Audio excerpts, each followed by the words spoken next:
What's up, everybody? Welcome to episode 88 of Talking Shit. My name is Barrett. I'm one of your hosts, and here's one with me is one of my great co-hosts and even better friends. I was about to say bisexist from Texas. I was so close. I am not from Texas. You were not from Texas? I'm not from Texas. I don't think that's a real place. That's not a place. It's early. I'm not from Texas. My favorite chunky punk, Ricky Baldazan. What's up, Ricky? What's up, son? And then over here is returning guest, so the second person to ever return to Talking Shit. So you're going to say Return of the Jedi? Return of the Jedi, Max Romero. What's up, Max? It's good to be back. It's good to have you back. We enjoy your company. You're a fellow nerd, and you're always welcome here. Thank you. You might be, for audio listeners who can't see the video right now, Henry isn't here. And for the video listeners, you obviously see that Henry isn't here. He's not here. He's not here. He was here 5 minutes ago. He was here ready to record, but he is really sick. We walked into the door, and Henry's mom, Tracy, was like, hey, he's sick. He's throwing up blood. We're taking him to the hospital. He's like olden time sick. Like, he's just sweating. Black plague. Like just fuck. So we're giving him the week off. Whatever Let's Plays I do this week that go up in junction with Talking Shit this week will probably be something with either with Ricky or just by myself. We were originally planning on doing Uncharted 3 with Henry, but I'm giving him the week off to rest up. Yeah. So yeah, and if you are either watching this or listening to this, you haven't, and if you've seen Batman v Superman and you're wondering what are our thoughts on Batman v Superman, our review is up by the time you guys are watching this, right here on our YouTube page. So go check that out. Ricky and I talk about Batman v Superman. I'm excited. This is so weird that like we are in the week where this movie is coming out. Yeah. It's interesting. I'm not as much excited for the movie itself. I'm more excited just for the experience of that night. Yeah, it'll be an interesting night. I love going to watch DC movies in theaters, whether they're bad or not. It's always a decent experience. At the very least, yeah. See, Man of Steel wasn't an exciting experience for me. I was very excited to go see it. I was like super happy. That was whatever. I'm not a huge Superman fan, as you may know. Yeah. And it wasn't like we went like the first weekend or whatever. It was the seniors of this was like senior year, I think, of my senior year. Yeah, it was your last and I was in youth outreach, I think. You were. And it was like the seniors, and Ian, who runs that, was like, hey, I'm gonna take you guys to go see Man of Steel. And we're like, all right. We went to the pizza place that's by Daly City Theater. And then we went to go see it, and then I fell asleep. And the second big fight scene, because it was so repetitive to what the first big fight scene was, I was like, all right, don't really give a shit. I totally thought I went to go see that with you. Nope. I didn't. You did not see that with me. The thing that I went to go see with you was Into Darkness, Star Trek. Star Trek Into Darkness. Right. We did see it. We saw that with Ian, and saw that with Scott, and we saw it with our old friend Vivara. Yeah, that is that is true. I've only still seen half of that, and the second half too. So it's Into Darkness. Yeah. So the surprise part is just like. Yeah, it wasn't really surprising. Like you saw that shit from a mile away if you know anything about Star Trek. People were upset because Benedict Cumberbatch is an Asian, but it's fucking Hollywood. You're not Asian either. Space. That part's weird because it's like it's space. Con can kind of contextually be anything. Yeah. Whatever. Ladies and gentlemen, if you don't know, this is Talking Shit, a weekly podcast where the three of us bring in random topics of discussion. We talk some shit about those topics. If you like that, head on over to patreon.com/BZG. Give us $1 a month. You get all of the Talking Shit episodes in full early. And you also get an exclusive episode every month. We were talking about this last week. It's a good deal. Getting one episode for 20 cents. 4 quarters, man. Come on. But if you don't feel like supporting us, that's okay. Talking Shit is still rolled out the next week over on youtube.com/BetaZonaGamers, Monday through Thursday, topic by topic, before the entire episode goes up in full for everybody on our SoundCloud page. Max, you are our guest this week. I am. So I'm going to take it over to you. What do you want to talk about today? Oh, so my topic, pretty littered with potential spoilers, but my question is, for you guys being fans of video games. Spoiler alert. Big spoiler alert. Big fans of video games, movies, pop culture in general. What is the best and or worst plot twist you've seen or experienced? Oh. See, I like having him on the show. That's a good one. That is a good one. God, some thinking time though. Right? Shit. I can tell you. Well, starting off, I can Yeah, like tell what you. are some of your favorites? some- Or what- some of the ones that you don't like? I'll start with the one that I like one of the ones that I like the most, and it was probably the one from the first Bioshock.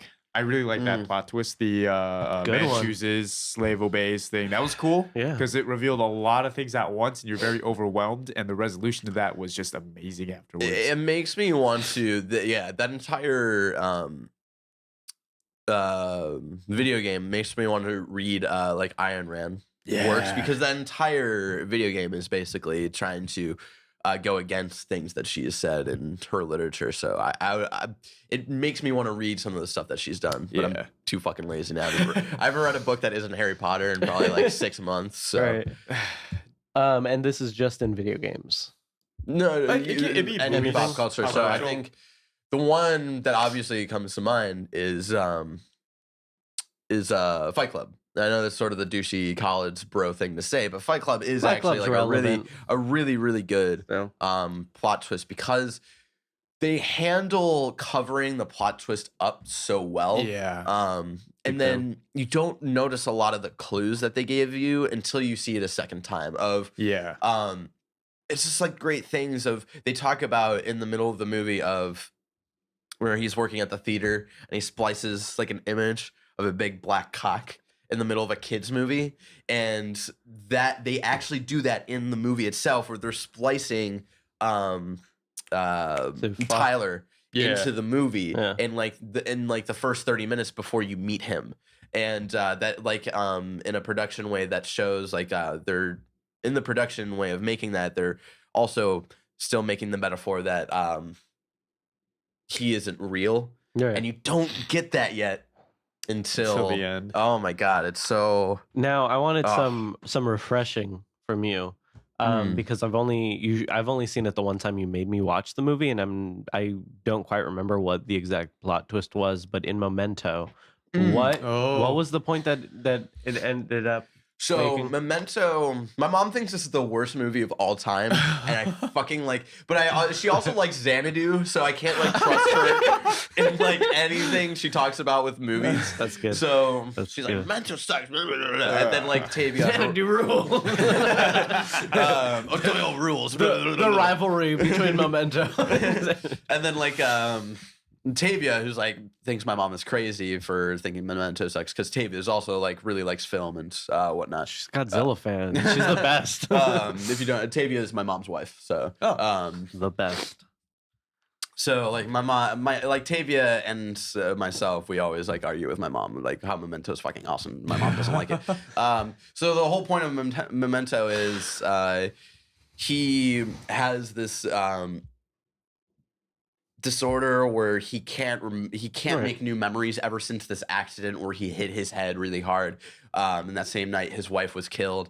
And throughout The whole point is like and that's again another really great editing choice that they made that also shows that it is also used as a metaphor for his condition of you've basically watched the film sort of in reverse in a way. And you're sort of piecing it together. And he has a monologue where he's talking about like how he views the world as like he sort of remembers things, but he's trying to piece it all together. And you're like, and at the end of the movie, you realize like, oh, this is how he experiences life. And that's really fucking scary. And so you're basically watching it in reverse. And then there's like little scenes interjected every once in a while where he's in a hotel room and he's talking to someone on the phone. And that's in order. And at one point, those two storylines meet up in the middle, and you start to experience the story from him leaving the hotel room into going to do what he's doing. So you think the entire film, he's really closely catching this guy who killed his wife. And at one point you think, oh, it might be the shady cop dude who is helping him. Yeah. You think it's that. That's where I was at the whole time. But then at one point, you think, oh no, it's going to be this shady dude who's like who's got like this really gross handlebar mustache and all this stuff, and you think like, oh, it's him, but in reality, the drug dealer dude that he kills, and this is at the very end of the movie, like or you see it in the beginning of the movie, you see him shoot like the guy, and then you don't come back into it until the end. So you see him kill the drug dealer dude, and you're like, oh, that's who did it. But then the cop comes in, he's like, the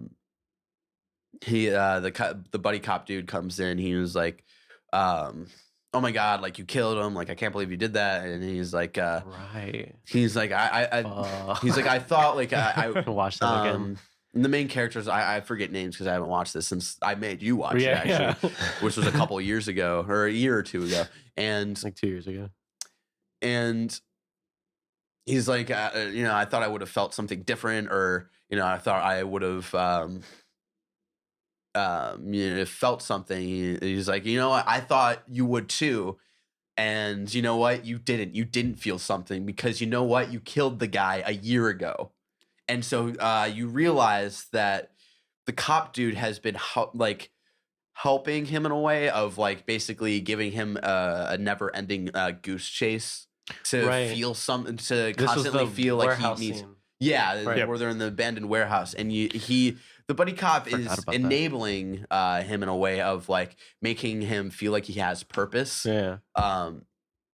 Because even if he does kill the guy, he's still not going to remember, and that's when you realize the big moment though is that the main character chooses to forget, where he still realizes like, oh, I did actually kill someone innocent who wasn't related to my thing. But then he starts setting things up because he knows in a couple minutes he'll forget all of these things if he like throws away this guy's keys and like takes this dude's car and makes himself thinks that it's his car. And you realize that the entire movie that you watched was him making the situation. Yeah. And you that was a good movie. Movie. That's how effective the movie is. I forgot. That's the thing. Like, I don't even think I'm explaining it that well. So, like, if you haven't seen it and I spoiled it for you, like, I'm sorry, but watch that movie because I don't even think I'm doing it justice. But Memento's fucking twist was awesome. Yeah, that was awesome. A good one. It was so good I forgot it. That's how good it was. So you have to watch it again. They got you. Yeah, it got me so much. I need to watch it again. That was a good one. Trying to think of a really bad one that I just like didn't fucking. Well, one more good one, one great one actually. I think it's the best sort of twist in video games is the ending of The Last of Us. Oh yeah, good one. Where actually, the entire time, and this is a great example of a video game that has played you. You go through this entire thing and you're like, so I'm in the right here. Like I'm doing things right. And these Firefly dudes seem shady. And like I got to get Ellie. And then you realize in those last couple minutes that you were actually fucking over the entire human race just so you can have this daughter figure still in your life. Yep. And that's when you realize you're like, Joel's the fucking bad guy. What the shit? What the fuck is this game? Breaking Bad Joel, syndrome. you dick. Or you slowly start to realize that Walter White's a piece of shit. No giraffe sighting's gonna make up for this, Joel, you asshole. That scene is a beautiful scene. Yeah, that was a nice scene. So yeah, that was like the one more good one I had. That's a really good one. Kind of from like an standpoint, Bioshock Infinite. Twist. Really? I thought that was It was very niche. I thought that was kind of more leaning on what the first one did, and kind of it just didn't do it as well. Yeah. It was almost leaning on the like. It was almost like it was taking credit for the first one just to kind of do this half-assed twist. I can understand. I know I'm in the minority. I know I'm in the minority of thinking like Bioshock Infinite is actually like one of my favorite games. Oh no, I love that game. It's not in my top 10, but it's definitely ending. Yeah, it's like in the top 30. And I actually really, and the reason why I like it is because I really love the twist in that game. But I know I'm in the minority on that.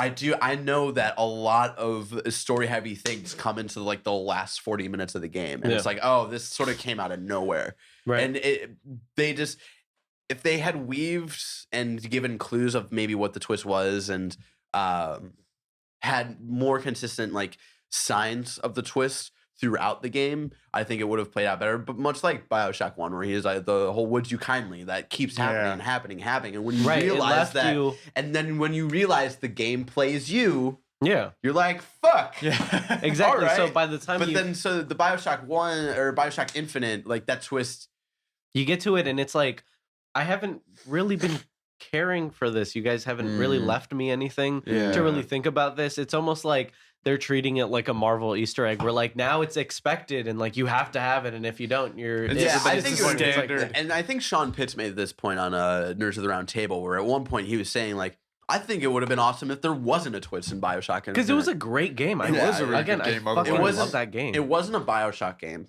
It was a shooter game, but that's not what Bioshock is. But no, I like shooter games. And I think love that the eeriness of Rapture, though. Yeah. But here, I find more of an eeriness and creepiness in Infinite than I do in what's it called, Columbia? It's Infinite. I find more of an eeriness in Columbia than I do in Rapture, because Rapture you expect things to be fucked up and scary. So there's no like point where you're like, oh, what's gonna like, or it's like, oh, I didn't expect this creepy thing to happen. But Columbia, there's a good juxtaposition of like this really beautiful city, and then like you slowly start to learn all of these really fucked up things about the city and like the sort of facade this city has, and that's why I love Columbia actually more than I love Rapture. But I still love Rapture. That's the other thing that I see as to why Infinite is the scarier one, is because in Infinite in Bioshock, the first one, it's kind of like it's like going into a horror movie, you know? Yeah, it's like you know what's gonna come. At the end of the day, there's only like really one enemy, really. Yeah. But in Infinite, it's like you have a whole city against you pretty much, because everybody's under this guy, you know? So you're like alone officially. At least in Bioshock, you have this guy talking you through. You don't know he's an asshole yet, but he's at least talking you through. Makes you feel a little better. In Infinite, you're all alone. The last one that I wanted to mention, that's like, I think the twist of all twists, if there ever was one, Darth Vader revealing he's his father. Oh, that's the classic. I think like that's the one. William Shakespeare's Star Wars, written by somebody. William Shakespeare. He made Star Wars. Ian Dosher. My grandparents sent me this. They found this in. There was a lot like kissing your sister and stuff, so he probably did write it. It's true. That is a classic one. But everybody who speaks German totally saw that. There's a fat clue right in his name. But here's the thing, though, is that he didn't. The whole story goes is that he did not actually plan on Darth Vader being his father. It was just more of Vader. He literally was going through sort of German words, I think, and he thought Vader sounded cool. He made the decision for Darth Vader to be the father last minute. The original line was supposed to be, and this is the line everybody in the production knew, like all of the actors and everybody who was there knew that this was supposed to be the line, which was, no, Obi-Wan killed your father. And that was the original scripted line. But George Lucas changed it last second, and only the people recording, the people who were recording, who's the guy who voices Vader? Why am I blanking on his name? Not David James Earl Jones. There you go. Only James Earl Jones knew that the real line was, no, Luke, I am your father. Only Mark Hamill knew, George Lucas, and then like a couple of like sound guys. And then all of the actors who like weren't involved in that scene who saw it were like, what? Whoa. So yeah. I like the story behind that the twist. I didn't know that, because that's like an iconic twist. Obi-Wan saying the Obi-Wan line would have been fucking insane too. That would have been like, oh fuck. Yeah. But Obi-Wan's the man. Yeah. Like, how can you? But yeah, I think like that's the twist, if there ever was one. At least for people who watched it when it came out. A more recent twist, and this is a twist no one fucking expected. No matter how much of a comic book nerd you are, you're like, the fucking Captain America. No one expected that S.H.I.E.L.D. was really Hydra. Oh yeah, I Captain America that. Winter Soldier. That shit was like, holy, what? That was And that's why Winter Soldier is fucking awesome. that was Yeah. the rug under my feet. I was just like, way to take this trusty branch of the government and totally turn it on its head. That's so fucking cool. Oh yeah, that twist is awesome. I remember leading up to And that. I don't think and there's ever gonna be that big and cool of a twist in a Marvel movie ever. I think that was the most that like you have tried to hide something from me when it comes to like a Marvel movie. Yeah, Like you were And- just and, like, you no would one- not like sealed. It was so good. You're like fuck you, and- dude. 'cause I'm not and telling that you totally shit. changed like the universe and like what everything means for Shield and the government. It was fucking that was Hydra's awesome. still very much around. Yeah, Yep. that was That cool. was fucking that was cool. great. I'm trying to think. We were talking about this book series a little bit before recording. Is Harry Potter, and Little service. so the twist that I like, the one twist that I really like in Harry Potter is in Goblet of Fire, where you learn that Barty Crouch Jr.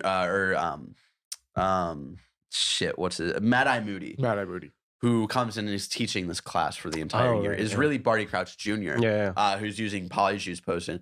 In the movie, it's like all right, it's done okay, but in the book, holy Goes shit, by it's really awesome because fast there in the are movie. Yeah. because there are like very really subtle clues as to like what's really going on, because there's like an important character in that book that like is never even introduced in the movie, which is Winky, which is the house elf of Barty Crouch Senior. Right.